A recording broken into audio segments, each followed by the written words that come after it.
All right, so let's talk about the lab for today. I know you want to get it done and go home, right? Let me get my Zoom to share screen in case somebody pops in. Okay, so before we start, I know some of you are here for apprenticeship. Okay, so I think I showed my class list yesterday. I don't know if you know of a company called Robert Half. Their central office is out of LA. I work with Robert Half for a long time. They are one of many IT staffing agencies. They specifically staff for IT or tech companies like HP, IBM. They work with IBM directly quite a bit, and other tech organizations. So they just started building their apprenticeship program similar to what RCCD has created using the cybersecurity model. Okay, so they register the program. So when you are in the apprenticeship program, you have two options. You can go through Robert Half, or you can go through RCCD, which utilize the staff here. So the type of requirement that they have is really geared for a position called the Information Security Analyst Level 1. And if you, let me zoom in on this a little bit so you can see. Okay, I didn't show my class this yesterday because I couldn't find her email, but she sent it again.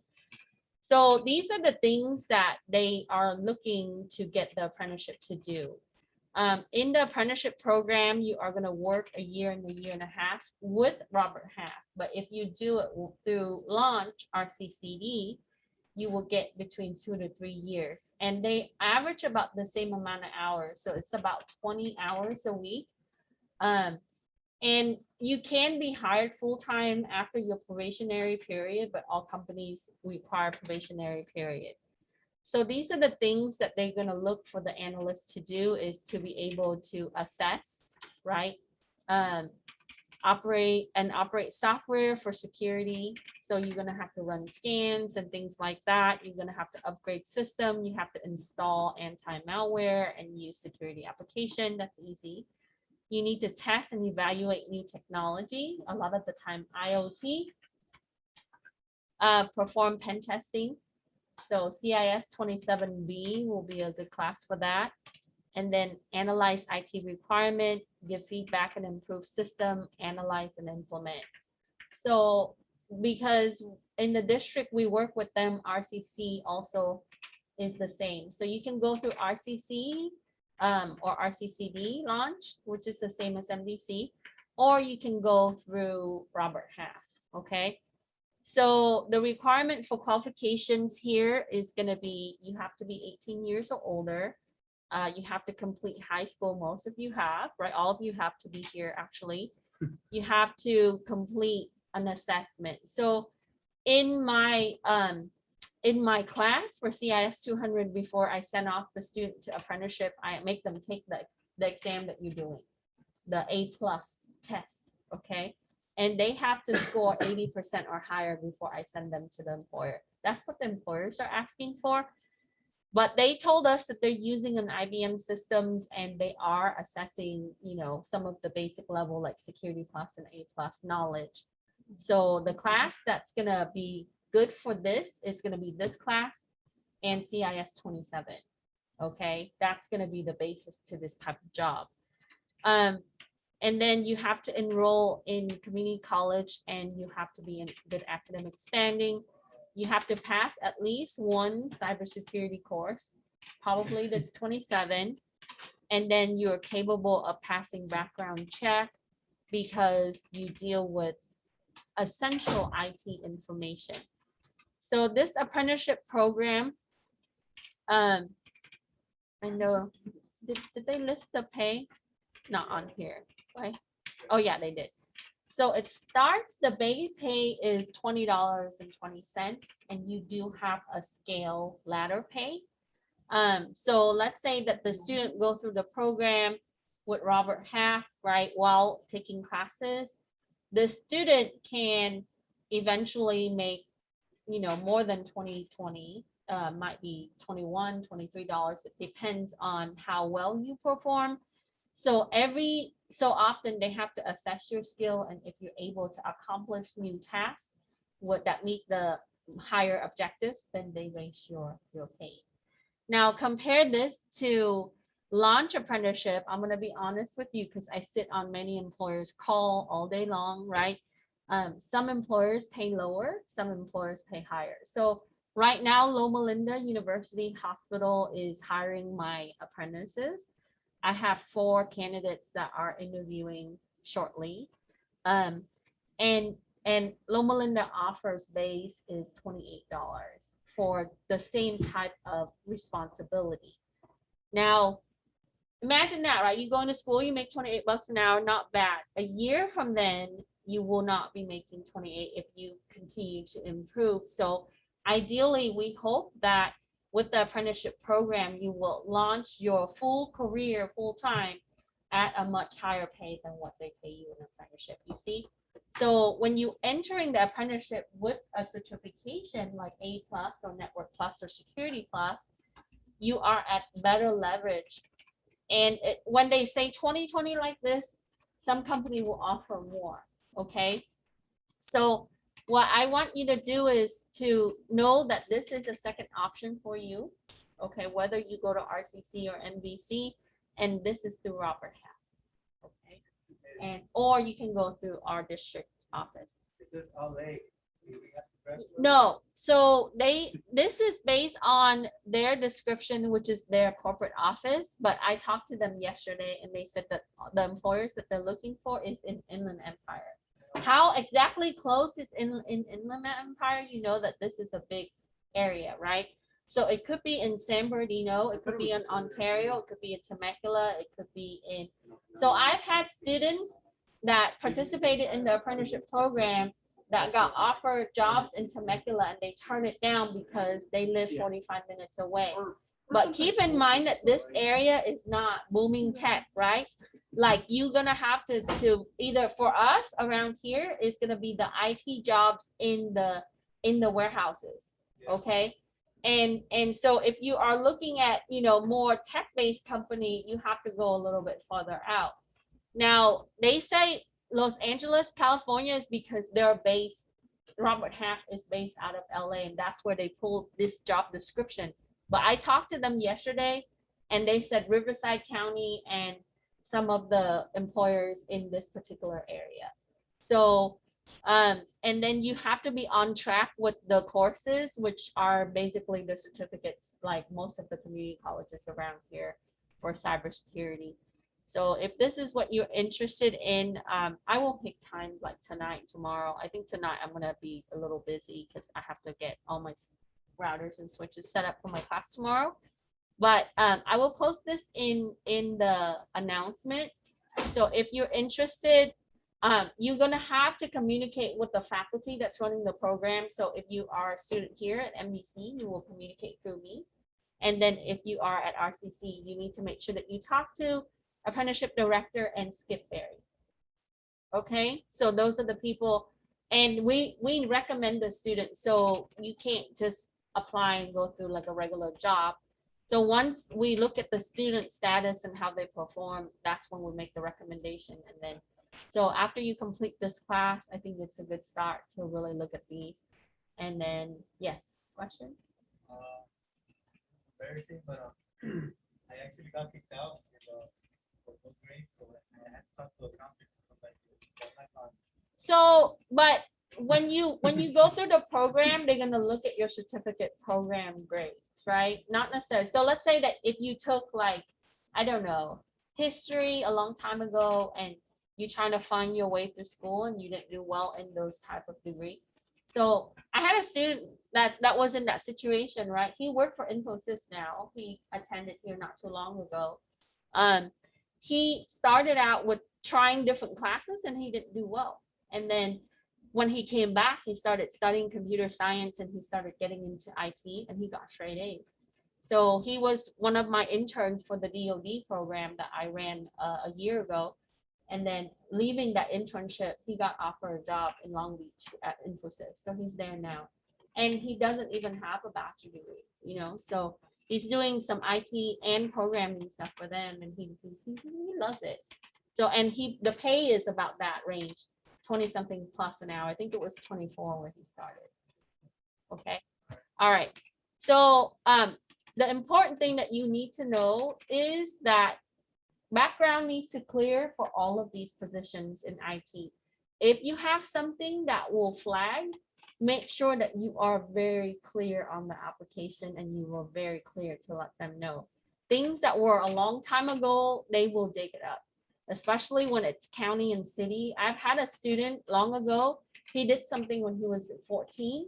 And then when he applied at 26, they found it, even though he got it expunged supposedly. So they found it and it wasn't on his application. So they automatically dismissed him. So just to be very clear to them, and there's nothing to hide because, you know, that happens a long time ago. You just need to state that on the application. Okay. But anyway, so I just want to share this with you in case, you know, if you're interested in that. Okay, so let's talk about the lab. We are only doing Wednesday lab because I do want to give you time to do the practice test. So please work on the practice test so that way you'll be ready for certifications. So we are going to do troubleshooting for Windows PC. Go ahead and download this document. And I tried to make it where we open up the computer, and we did it quite a few times. So I wanted to really present to you some of the common causes. And then, hold on one second. Let me grab my laptop. And so that way you would know how to handle this when you are asked the questions or when you're asked to fix things. Let me grab a file real quick. Sorry, I thought I had it, but I forgot that I'm using the school computer. Okay, so the first part is just, we're just gonna answer the question based on scenario, and you're gonna see this quite a bit on A+ certifications. They are gonna give you scenario questions, and you're gonna have to select the best choice, and the choices are gonna be close, right? So let me grab my file real quick and then we'll open it. Okay, 1 second. So, and then the second part to the lab exercises are going to be on just, you know, looking at Windows configuration and so on. So if you're working remotely and if you don't have a Windows system, what you can do is you can follow along and then you can rewatch the video as needed. I know some of you don't have that at home. Okay. All right, so let me eject my drive here.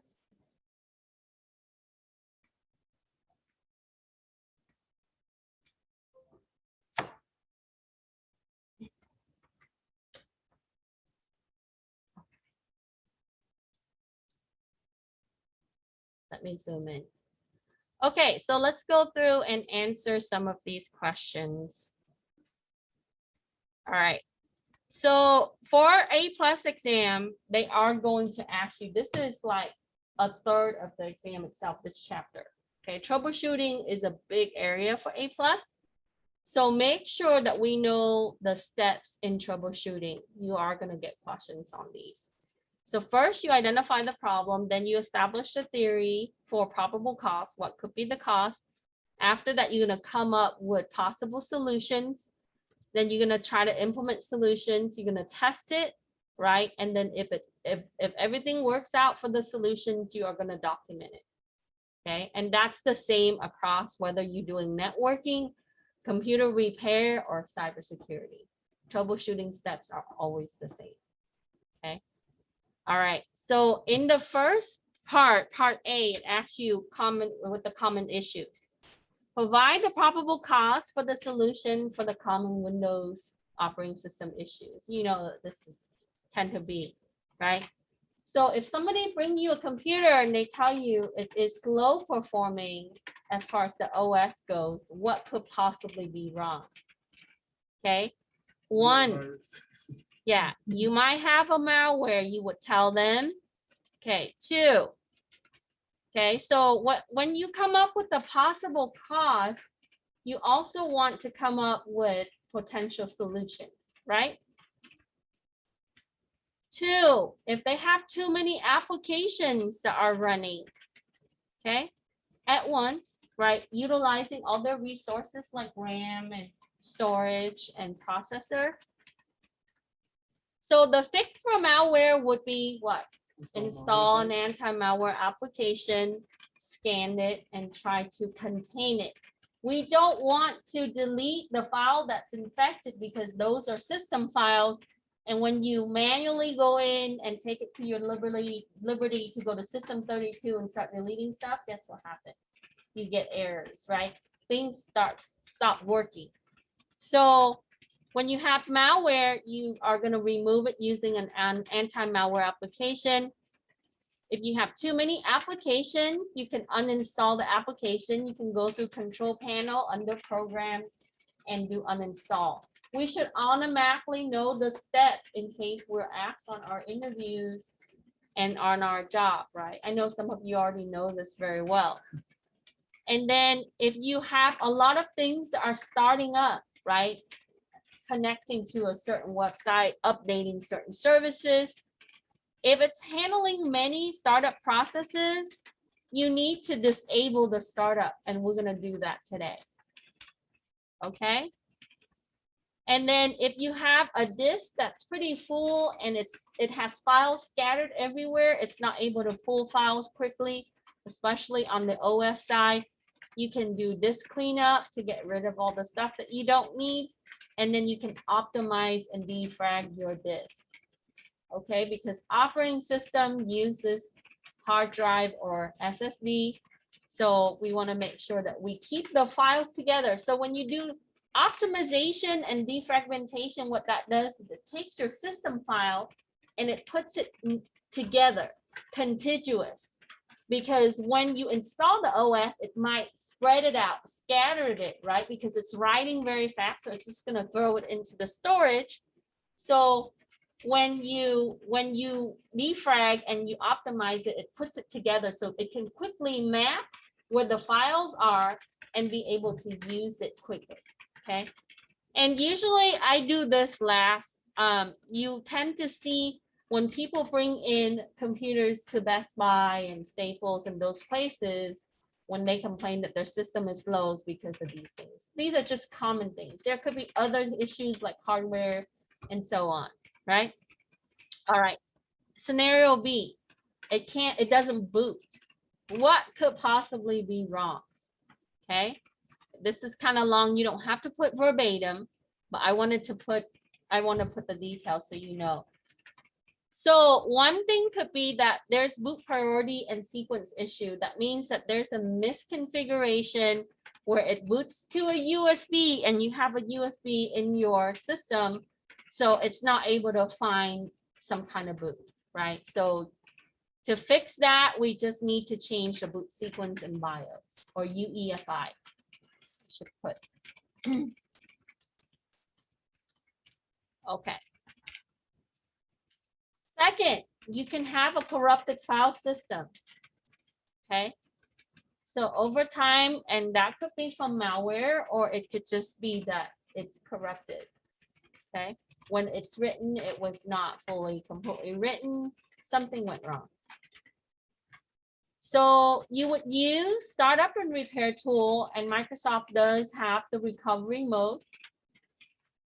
And you are going to use a thing called SFC, which stands for System File Checker. So in Microsoft Windows 10, you are going to use System Restore. You can restore the OS. That's if you create a backup. Okay, so today we're going to learn how to make a backup. And then we're going to use that backup image, which has all the applications and the OS and the application that you're using to revert to that. Can you do a manufacturer restore, or can you wipe it and reinstall everything from scratch? Sure. But in any case, you are going to lose some files. whether you're recovering or you reinstalling from scratch, likely that you will lose some files. So the practice is that we can cloud things regularly, right? So after you fix this for these people, you need to teach them how to properly maintain their system, because guess what? A month from now, they are going to bring the computer back and they're going to complain about the same thing if you don't teach them. Yes, it keeps you employed, but guess what happens? The problem doesn't get resolved, right? The problem reoccurs. So, you want to mitigate the problem. Now, in the business environment, in a company, right, you need to make sure that the users are aware of what they're doing. Okay. Another issue it could be that there's missing OS. Okay. In missing OS, there could be many things that could go wrong. So it could be that you have an incorrect boot order. We talked about change priority, which is from the first. Sometimes your physical drive is disconnected somehow, or it's just bad drive. So in the case your hard drive was working fine the day before, you didn't touch it. The second day you turn it on, right? And if the drive stopped working, you're not going to have OS. Okay, so what I would do is go to BIOS and check to see if it sees the hard drive. If it sees the hard drive, then the hard drive is still connecting and everything is good. Okay. Now Windows uses what's called a master boot record, which is an MBR. There's a boot sector, which is a section of the disk that it has all the boot files. If that MBR gets deleted or it gets corrupted, it will not boot. There are rootkit and malware that are notorious to kill MBR, right? It's been around for many different older versions of Windows and also the new ones. So when you turn on the computer, if you see a black screen and it says OS is missing, these are the issues. Potentially, you can come up with a fix. So I would go down the list and I would check each thing. I would check my boot sequence. I would check my physical drive. I would check my master boot record if I could see the disk. Okay. You can use third-party tool called Mini Tool Partition Wizard, but I use one of the old tool. I don't know if you guys heard of Hibernation. They have, it's like a suite of tool. You can download it and put it on USB. There are tools in there for recovery, reset password, all kinds of stuff. All right. And then if somehow your partitions, the letter drive gets deleted or changed and it becomes inactive partition. Remember I showed you your disk manager before? If a partition has the OS, it would show active. But for some reason, if that gets changed, it will not refer to that section of the disk to be able to boot. And that can cause the problem. All kinds of stuff with Windows OS, right? It keeps us in business, but a lot of times it can be some challenges for people, for user and technician. And then ultimately your physical drive is damaged. If you have a hard drive, right, HDD, and if you start hearing grinding noise, it's time to let it go. Okay, so replace the drive. But sometimes you don't hear any noise, right? Sometimes it's just bad. Okay, so check the drive connections. If it's connected and BIOS doesn't see it, likely that drive is gone. And then you can look at the LED light in front of your case for the drive. It should show it. Okay. So the way that you check your physical drive, make sure you check your cable. If everything's connected and it doesn't turn on, then you can check it with a known good device. That's how we troubleshoot. Take that drive and put it into another computer. If it doesn't see it on another computer and the same issue, then it's a bad drive. You always check your device with a known good device. All right. Any question with this? And like I said, you don't have to put verbatim, you can summarize it, but I wanted to. So we are expecting some scenario questions, and this kind of help you get an idea, right? Like how people bring their systems in.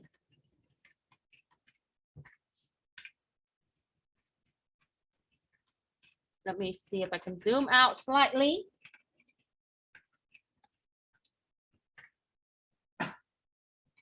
Okay. So another thing that also happens is what's called the blue screen of death. It's been around since Windows 95 and 98, right? Crash. So you get this blue screen and you get the memory error message, right? On the new Windows 10, it should show you an unhappy face, right? An upside down frown. On the side, it actually show you on the side. It says something went wrong. And then it gives you the error message. So that means that there is some issues with boot due to a certain bad program. There's application and RAM issue. Okay. It could also be device driver. So if you have driver that's necessary for the OS to function and continue to run, or your application continue to run, that might be an issue. Okay. Something like display, or a lot of the input output that's not able to be recognized. Or it could also be your hardware component. So what you need to do is you need to reset your power, and we want to shut it off, drain. So press the button in the back. And we also can reset RAM. I would reset RAM to check, right? Check your drive cable and update drivers. And also sometimes it's, if you have a mismatched BIOS version, it also does that too. That means that your hardware requires a newer BIOS version to recognize it. And if you just install RAM, and if it's giving you this, that's because you just install RAM and your BIOS is not syncing. Without RAM, your OS doesn't boot either. All right, you get a dark screen. That happens too. It could be that you have corrupted driver, so update your driver, especially on your display adapter. That's what I'm talking about there. Okay. So when you're not seeing anything, that means that your output, your display is malfunctioning. It could be that loose cable or bad cable. How do I test the cable? With a known good cable, right? So when you do field technician work, you should carry a set of known good cable like HDMI, right? Other type of display cable, so that way you can test it. So we should do the physical check, reconnect the display adapter cables, check the physical connection in the slot, right? Could be that, power, the connector to the display adapter fell off somehow when they moved the computer, or the cable disconnect from the monitor. I've had cases that people brought me their computer and they didn't turn on their monitor. And they said they see nothing on their screen. But it's because they are new at using systems. So you simply said, okay, just make sure you press the power on, right? And make sure you see the amber, and then you turn on the computer. So you got to teach them the process, okay? And that happens too. Always check power. All right, any questions? So I want to take this opportunity and address the common issues with Windows that I hear from people all the time. So we wanted to go through. All right. So now we are going to do the practical side, right? We are going to fix a slow boot Windows PC on the software level anyway. Okay.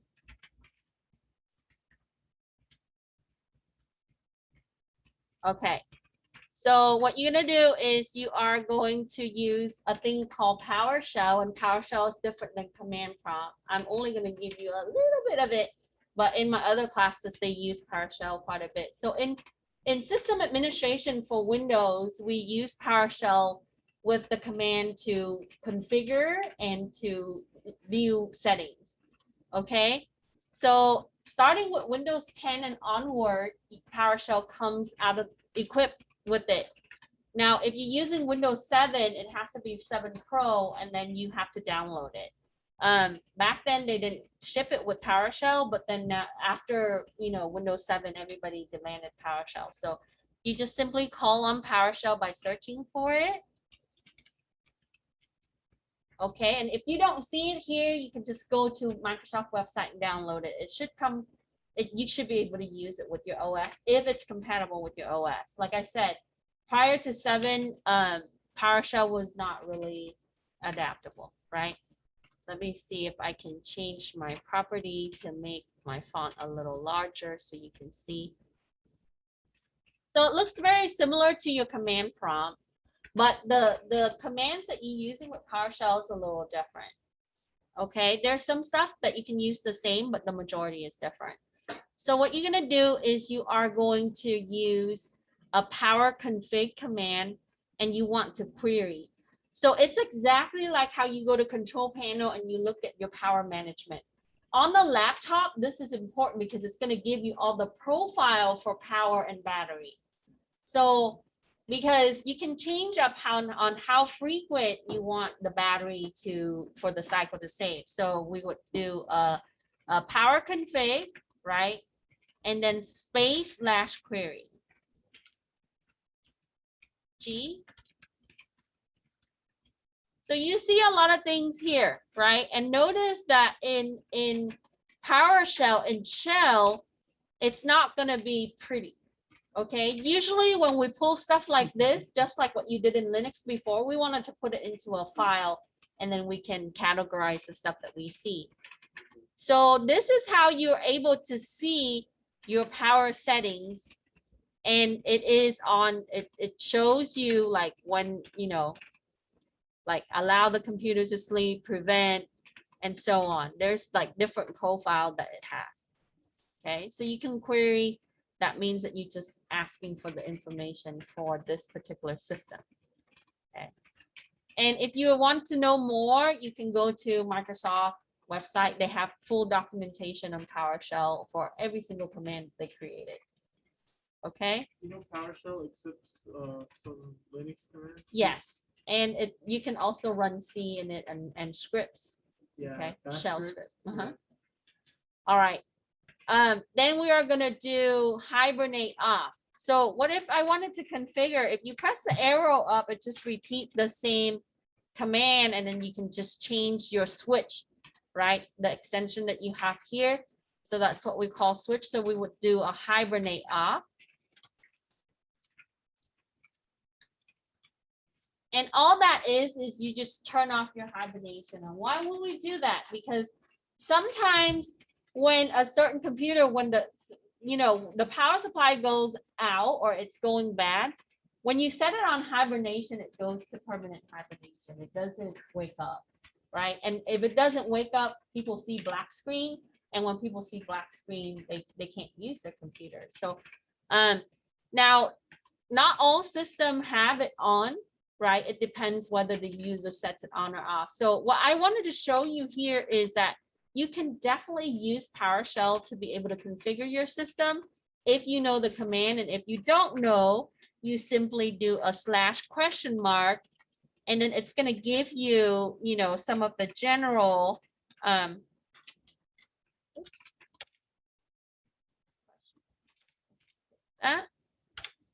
it's going to give you the list of all the switches or options, right?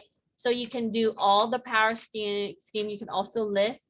You can display. We just display the content and so on. So in command line, it would be the same. You would do a help option like that. Okay. All right.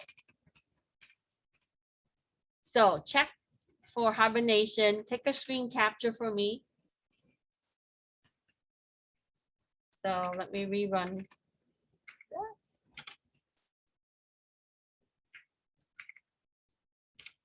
Okay, like that. So screen capture, paste it onto the document that we query the system power profile. Okay, then we close the PowerShell. Next thing we wanted to see is we are going to configure what's called a virtual memory. So in what it does is it uses drive space, like your hard drive space or your SSD, to create storage for, and it treats it like a memory location. Okay, so now this is stored on the actual hard drive, and for Windows it calls it pagefile.sys. So when we do forensic, we also look at these files because these files will tell us a little bit more about the user activities as well. But you can go and you can find this. So you're gonna go open up settings. How do you access this? You would open up settings, okay? And when you use settings, when you use settings, you are gonna go into system and then you're gonna click about and then advanced system settings. So here you're gonna go into system, okay? And then you're gonna click about on the left side, okay? And then advanced system setting is on your right hand side. Okay, usually you see these options on the right for Microsoft. Okay, so this is like system property. How can I also get here? I can go like this. You can do control panel. You can also go to this PC, right click this PC and choose properties. And guess where I'm at? Same, right? Yeah. Okay, settings is where most people use their stuff, right? So here is where you can change your system settings.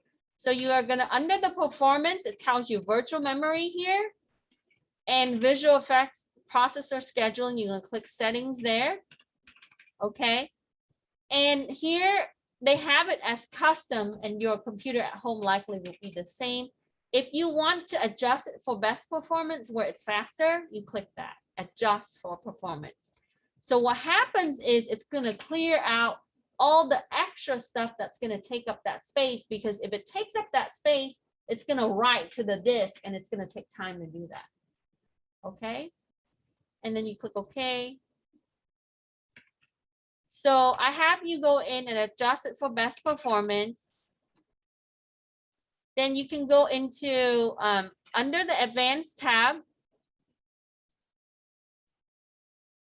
Go advanced here. And then you are going to change this. So notice that it recommends about 5 gigs. Okay.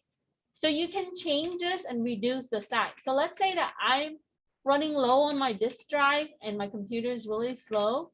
What I can do is I can reduce the amount of storage that it's going to write to it. So that way I can also reserve my drive. And then if it writes less, it's going to be faster.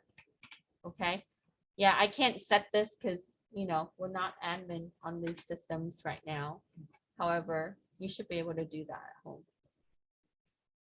By putting in the custom here, because I tried this on my computer many times. Okay. Okay, any question? All right. So just screenshot this for me. If you can't set it to custom, it's fine. We don't have the privilege. But if you set it, choose custom, type in the megabyte size. So I would go with this or a little lower. So you can do like 2 gigs, you know, 3 gigs, where this is 5 gigs is recommended. Now, if you have, you know, if you want, you can also give it more, of course. Some applications require more page file. Okay, so once you finish taking a screenshot, you can click OK, and then you can close. All right. Any question on virtual memory, virtual RAM? Okay. So next we are going to do startup. And I think it's always good to go in and clean up your startup stuff, right? Stuff that you accidentally install, stuff that you intentionally install, things that are running when you boot up your computer. Okay, so again, go back to settings, and then you are going to go into apps. So I'm in settings now. I just click back to home, and then I'm going to click on apps. Okay. So in the apps, it tells me that I'm going to go into this, click startup, and you should see a list. right here on the bottom. Click this. And so these are the things that are listed, and you would see that there are stuff that are not impacted, but at home, you're gonna see if you use Windows 10, you're gonna see that there's some stuff that's on mine. I think I have a few that are highly impacted. Okay. So things like, you know, Cortana is turned off, but there's certain stuff like stuff that, so when you see here is what it says is there's no impact. And then on this, we have delayed launcher. There's some audio stuff that they have You here. can also use Task Manager Yeah, same. for startup. So yeah, but hit Control Alt Delete pauses everything, right? So those are the sticky keys. So so how many startup programs is listed? Just, you know, you can do a count. But on mine, you see how some of these are on, and then they turn some of it off. So if you want, if you check yours at home, or if you check people's computer, if they have everything on, right, likely that's gonna be slow. All right, That's the same thing. so tell me how many of those are listed. Are there any high impacted? I don't see any high impacted on this one, on yours either, probably. So no, you can put none. I don't see any. There is 20 programs. None, and then you said 20. Yeah.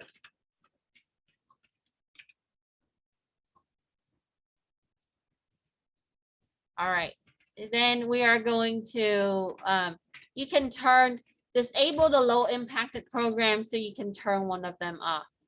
So let's say I can turn off Workstation GUI for Linux antivirus. No, I want to keep that. Let's turn this off, Usually. right? Audio universal services. Because when you reboot your computer, they defreeze it, so they revert all the settings back anyway. So, but anyway, you would turn off the low impacted one. Okay. All right. So how many startup did you disable? I only put one, so I just put one. But if you do more, you can put the number. You didn't put any because they were kind of all the same. Nearly all. Yeah, I think on their image, they put not measured, but on your system at home, it's definitely measured. Yeah. Okay, then we are going to do services. So everything that you use, right, have some form of services, whether for communication, encryption, compression, all of these applications that you're running have some form of services. So you are going to search for service. And you open that up. Now, we all know that if I wanted admin, and if I have admin right, when you search for it, if you right click, right, you can do run as admin. That's what I didn't do earlier, but that gives you higher privilege in configuration. Okay, so here we want to check the services that's running. There's certain services that's automatically running.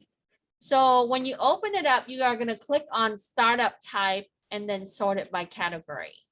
Okay, see how there's startup type? If you click it, it's going to list all the automatic ones first, and then it's going to go into the manual. So you're going to see that all of these services are starting first, and they would relate to things like if I have Adobe, that's because it's A through Z, it's going to list that first. Okay. So look at Adobe. Adobe actually use 4 type of services. It's going to do update, and then it's going to check your legitimate software, and it's going to monitor your service, and then it's going to update that service again. So all of these applications is going to take up some kind of service. How you connect to your network is the DHCP client, right? So you can get an IP address. And then there are other things in here that we actually use. So Intel, you know, like I tell you, your hardware and your browser is always listening. You go in and check. Let's look at that. Killer services. Guess what that is? That's your network interface card for this system, right? And it's doing analytics. So you would see a lot of these things, all of these service a lot of the time, right? Intelligent thermal, how is it intelligent? It has to connect to some kind of service and feed it data for it to really be intelligent, isn't it? Right? So that's why we see a lot of the analytics side, and that's why, you know, it's always hearing or communicating somehow. So when it says it's running, it's running. So what I have you do here is you are gonna look at the first three types, and it's usually Adobe because it's A, right? These are the three right here. On startup, Adobe takes up so much for mine. the It's resources. true, and they take up a lot of resources. That's why I disabled it.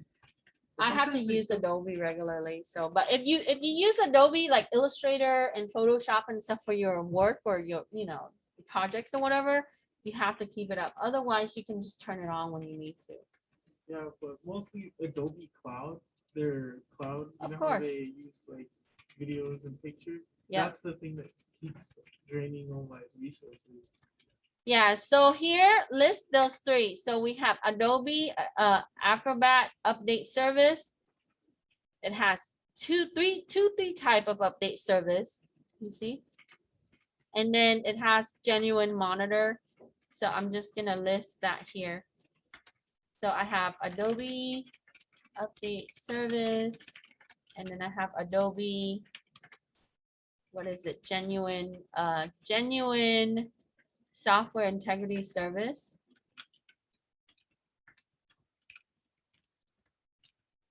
That's how they protect their license, right? So you can't use illegal license. They're And not doing then- a good job.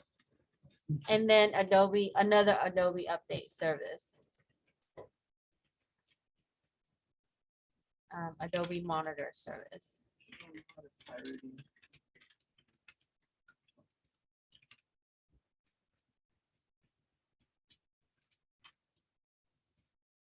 Think there will ever be another, like a LimeWire type website?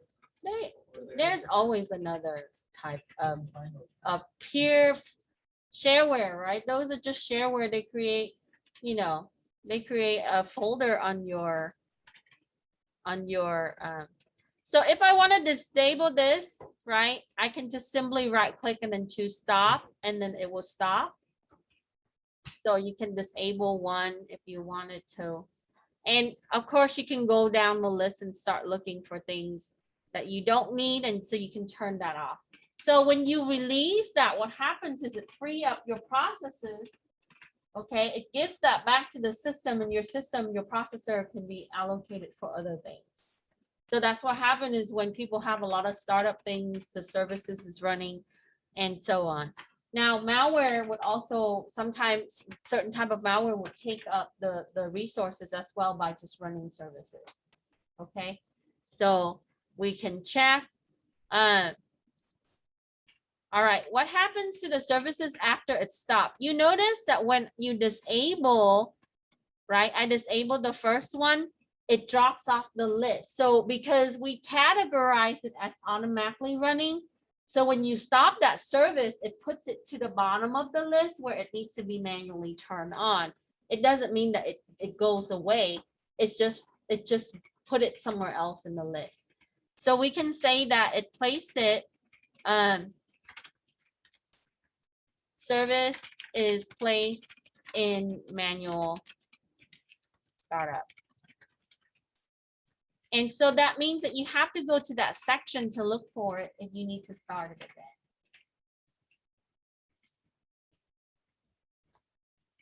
Okay, all right.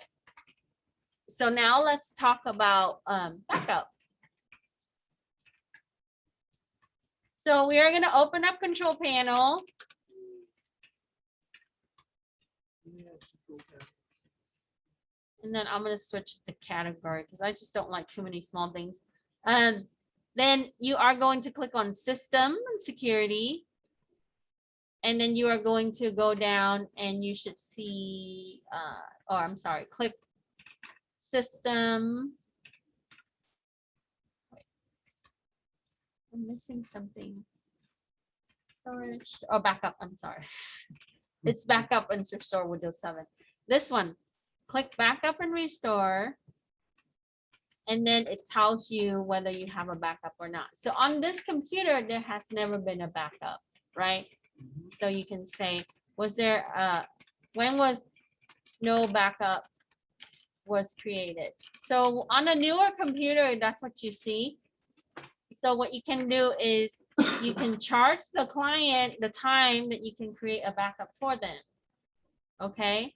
Now, on a backup, we want to put it on a different drive than drive C. So you can put it on a USB, you can put it on a secondary drive, you can put it on somewhere else except for C. Since Windows, I think I want to say after XP, they had changed that. Originally in XP, you could make a folder and put your backup in there. But if your C drive failed, then there's no good in having a backup anymore, right? So they changed that. So what you can do is you can do, it tells you to click backup now or set up a backup. And then it's gonna start for a little bit. Okay. And notice that I have my drive there, but it depends on how big of your OS and your, you know, all the stuff that I can't back it up to my drive, right? Like this. So it will tell me that the system image is not. So we would select this and then we can go next. And then we are going to choose Windows, let Windows choose. Or if you want specific files and folder, this is where you say, let me choose. Because you might not want to back up all the garbage, right? You want to back up maybe, you know, pictures and important things. So if that's the case, you do this. But if you if you're like me, you want everything and everything else, all the garbage, then you would select this and then you go next. Right? Don't leave up the OS. Yeah. So then run settings and save backup. Okay. So let it go. This might take hours or minutes. It depends on how big of your stuff is. So it tells me that it's gonna do, you know, this is the storage. So you should always have a secondary storage to do your backup. Now, when people bring stuff in to help, you know, if they're paying you to do the computer, tell them that, you know, you get a USB drive for them, back it up for them, charge them for the USB drive, charge them for the service, give them back a USB drive and show them how to do recovery. Or you can tell the next time something goes wrong with your computer, bring this back and bring your computer back, right? Okay. And that's what usually Geek Squad, that's what they do too.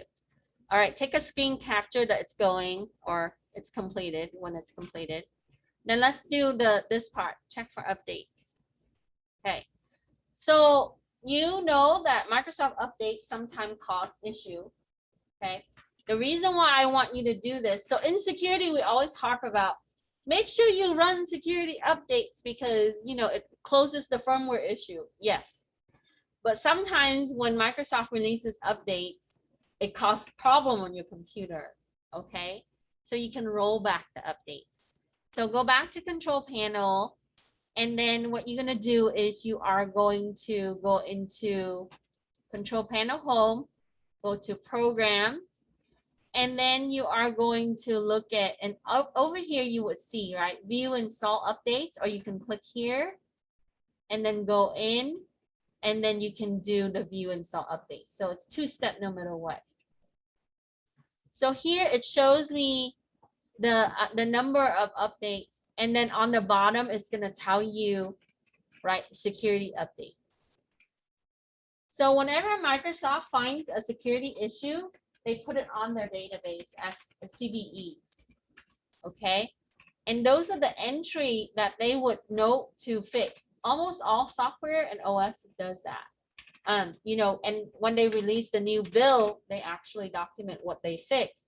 So Microsoft would release the updates as patches are fixed to their system. Okay, so you would just identify what was last updated. Okay, so it's asked you what program, what program is has been the most recent. So I see the most recent, if you, let me see, is there a date install? Sorry, right here. So if you categorize it by the install, which it does for me already, right?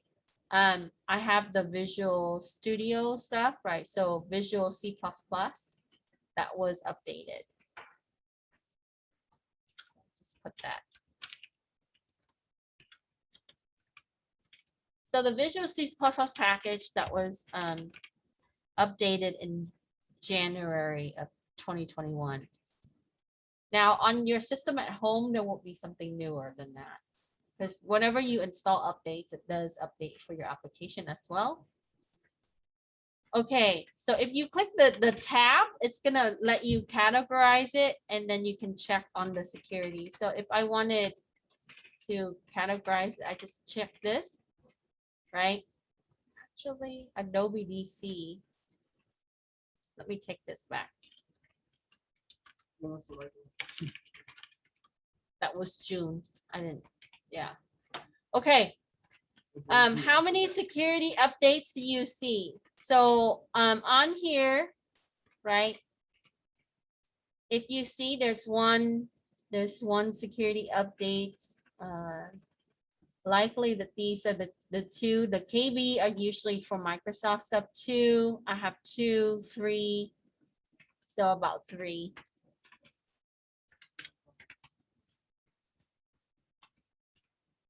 What's the most recent security updates installed? Okay, so we already categorized it by the most recent.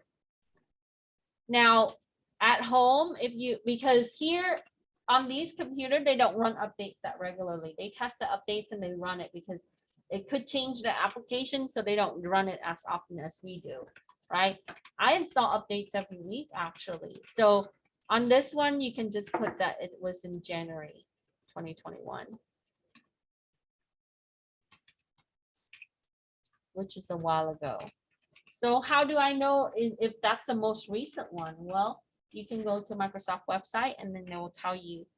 So January.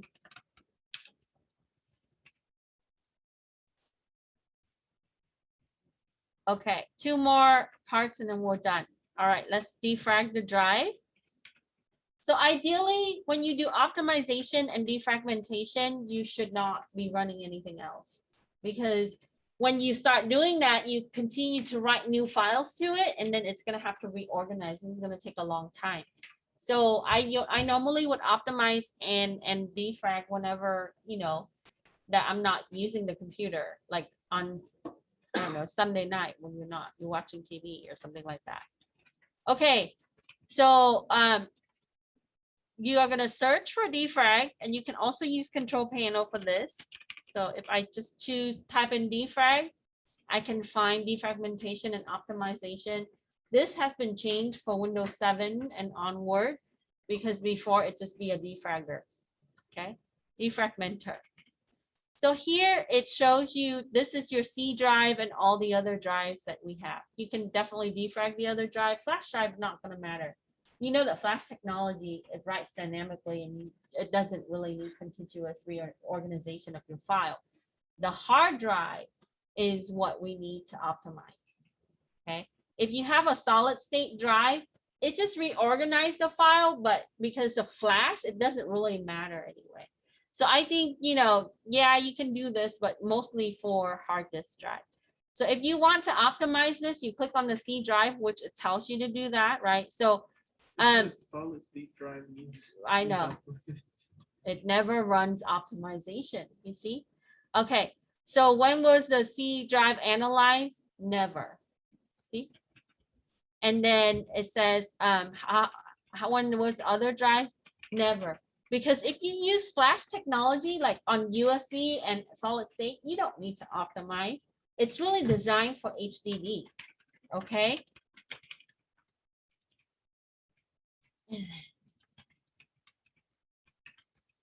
All right. So if you try to do this, let's click this and optimize, right? It's still gonna go, but it's gonna come back real fast. And on mine, it's the same. Most of us use SSD on the C, it will say that. But if you have a hard drive, it's gonna take a little bit. Okay. So when the analysis is complete, just once it says it's okay, just take a picture, screenshot, and then put it here.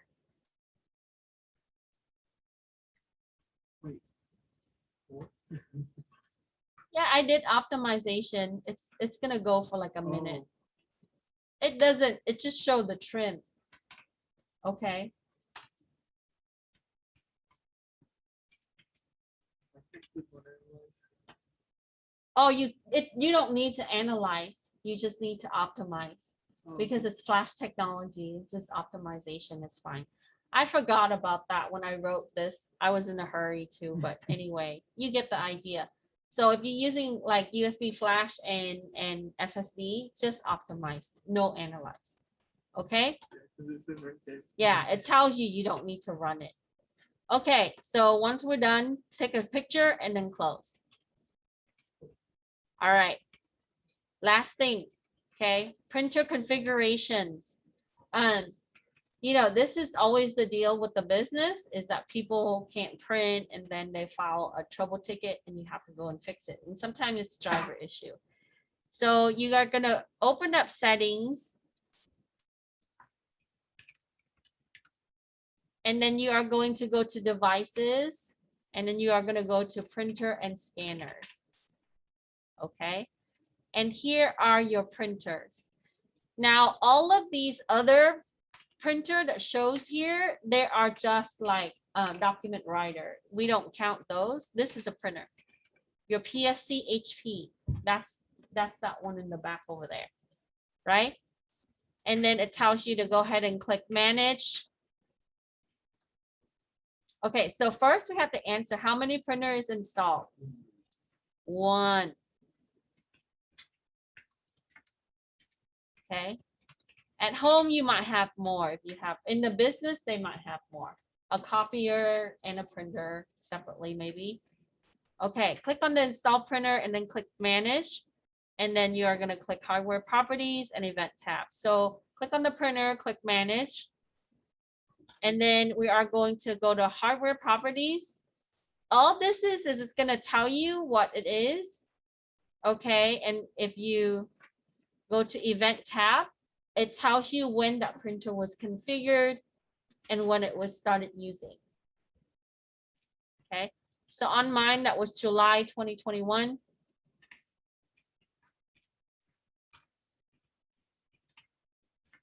So 7/7/2021.